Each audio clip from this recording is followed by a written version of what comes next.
अस्सलाम वालेकुम दोस्तों, ही साईं नथू शाह जी दरगाह ते असां आया आहियूं। ही ब्रिटिश जी रेलवे लाइन आहे कराची टू कोटड़ी। ही 1851 में बरे सॻी जी पहिरीं रेलवे लाइन विछाई वई, जेका कोटड़ीअ खां पिशावर ताईं। सरकार जिन जी खोड़ अंग्रेज़नि कोशिशि कई त हिन खे हितां डायरेक्ट लाइनूं कढण जी कोशिशि कई, पर सरकार जिन हिननि खे हितां लाइन कढणु न ॾिनी। नेठि पोइ मजबूर थी हिननि पंहिंजूं लाइनूं हिन खां दरगाह खां उसे पासे में कढियूं।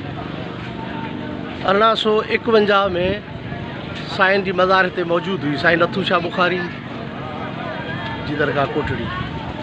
ही तव्हां ॾिसी सघो था रेलवे लाइन जेका आहे सा पहिरीं रेलवे लाइन पाकिस्तान जी, ईअं खणी चइजे, कराची टू कोटड़ी। थोरो अंधेरो थी वियो आहे।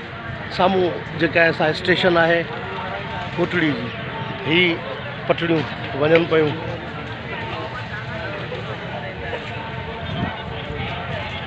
हुसैन बख़्श सोलंकी सरकार नथू शाह बुखारी साईं जी दरगाह, ज़िलो जामशोरो, तालुको कोटड़ी, खानपुर।